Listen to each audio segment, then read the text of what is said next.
जय हिंद दोस्तों। ये वीडियो मेरे सभी उन साथियों के लिए है, उन दोस्तों के लिए है जो एक छोटे से एग्जाम के अंदर पास नहीं हो पाए, सफल नहीं हो पाए और उस असफलता के कारण वो आज अपने रिश्तेदारों से, अपने दोस्तों से किसी से बात नहीं कर रहे हैं। निराश होकर अपने आप से एक बार क्वेश्चन पूछे जा रहे हैं कि यार मैंने तो पूरी मेहनत करी थी, मैंने तो पूरी जी जान लगाई थी, पर मेरे साथ ही ऐसा क्यों हुआ। जो बच्चे अपने दोस्तों की सफलताओं पर खुश नहीं हो पा रहे, उनको बार बार एक चीज सता रही है कि यार मेरे साथ जो मेरा दोस्त पढ़ता था वो आज मेरे से आगे निकल गया, वो मेरे से आगे चला गया और अब वो मेरे साथ नहीं है, अब वो मेरे साथ नहीं पढ़ेगा। उनको बार बार एक ही चिंता सता रही है कि ये जो सीए कोर्स है वो क्या मेरे लिए बना भी है या नहीं, क्या मैं इस कोर्स को छोड़ दूं। तो दोस्तों, एक बार ये वाली वीडियो आप पूरी देख लेना, सुन लेना, उसके बाद आपको जो भी डिसीजन लेना हो आप ले सकते हैं। तो ये वाली वीडियो बनाने का एक ही रीजन है कि आज जिस पोजीशन पर आप खड़े हैं उस पोजीशन पर एक दिन मैं भी खड़ा था। सीए फाइनल के अंदर मैंने एक ग्रुप दिया था सिर्फ और मैं उसमें फेल हुआ था। और जो चीजें आज आपके दिमाग में चल रही हैं कि मैं अपने रिश्तेदारों से बात ना करूं, मैं अपनी फैमिलीज को कैसे फेस करूं, मैं अपने दोस्तों को कैसे फेस करूं, और क्या ये जो सीए कोर्स है इसके लिए मैं बना भी हूं या नहीं, ये सारी बातें मेरे दिमाग में लगभग 3 महीने तक घूमती रही थी। मेरा जब रिजल्ट आया था दोस्तों, तो मेरे साथ मेरे 2 दोस्त थे जो कि मेरे साथ ही पढ़ते थे, हम तीनों एक साथ ही पढ़ते थे। एक दोस्त ने दोनों ग्रुप दिए थे और मैंने और मेरे दोस्त ने एक ग्रुप करके देने का फैसला लिया था। अब जिसने दोनों ग्रुप दिए थे, हम दोनों दोस्त श्योर थे कि वो पास नहीं हो पाएगा और हम दोनों को लगता था कि हम क्योंकि एक ही ग्रुप दे रहे हैं तो हमारा जो हमारे सब्जेक्ट्स के ऊपर पकड़ है वो बहुत अच्छी है, हम पास हो जाएंगे। लेकिन जब रिजल्ट आया तो जो वो दोनों मेरे दोस्त थे जिसने दोनों ग्रुप दिए थे वो सीए बन चुका था और जिसने एक ग्रुप दिया था वो पास हो गया था। सिर्फ हम तीनों के अंदर एक मैं ही था जिसका एक भी ग्रुप क्लियर नहीं हुआ था। अब सर, आज मैं यहाँ पे सीए बन गया हूँ तो आपको लग रहा होगा कि मेरे लिए कहना आसान है, बट वो वाला दिन मैं आज भी याद करके रो पड़ता हूँ क्योंकि जो मेरी उस दिन की हालत थी वो मैं आपको बयान नहीं कर सकता।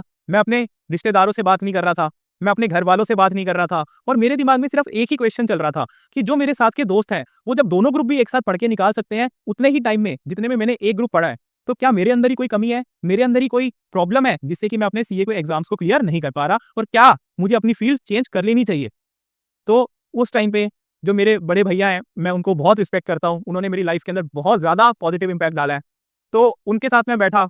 वैसे यार देखो, मैं थोड़ा-सा एरोगेंट टाइप का बंदा हूँ, मैं जल्दी से किसी की बात पे इन्फ्लुएंस नहीं होता, मैं किसी की बात समझता नहीं हूँ, ये मेरे अंदर एक कमी है। लेकिन उस दिन क्योंकि मेरा खुद ही सेल्फ एस्टीम बहुत डाउन था, मेरा जो कॉन्फिडेंस था वो बहुत डाउन था, तो मैं अपने भैया के साथ बैठा और मैंने उनसे कहा कि भाई, मैं अपना सीए कोर्स छोड़ना चाहता हूँ और मैं कुछ और करना चाहता हूँ, मैं कोई बिज़नेस करना चाहता हूँ या मैं किसी और कोर्स के अंदर एंट्री लेना चाहता हूँ।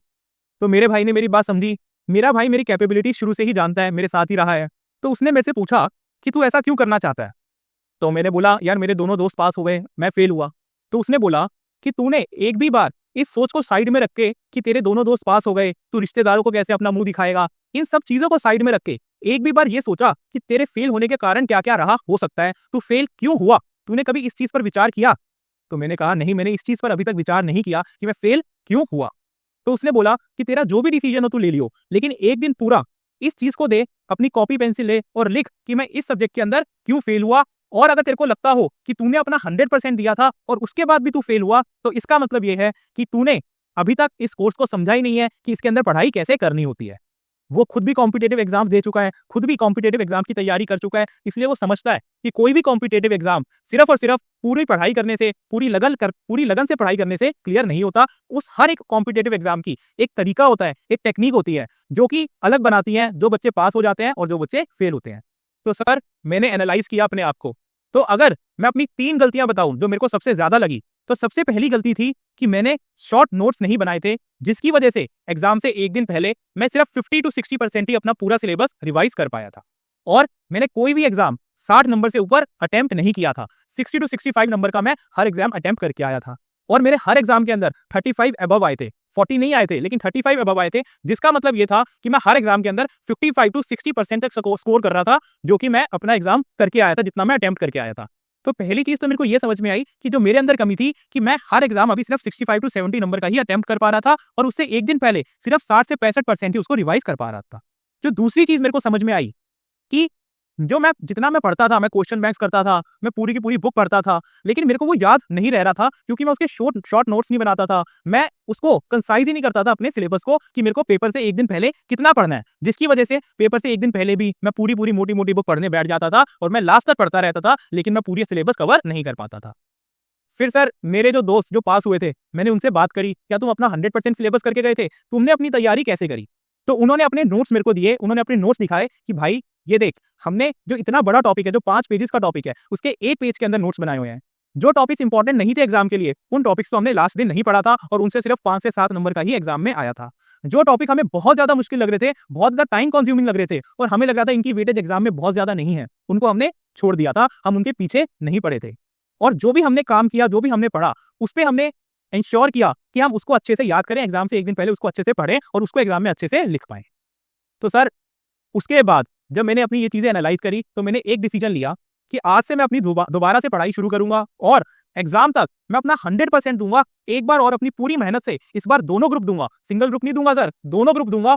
और 3 महीने थे मेरे एग्जाम्स के लिए, मैंने पूरे 3 महीने का एक शेड्यूल बनाया। मैंने उसके अंदर हर सब्जेक्ट की 3 रिवीजन का शेड्यूल बनाया।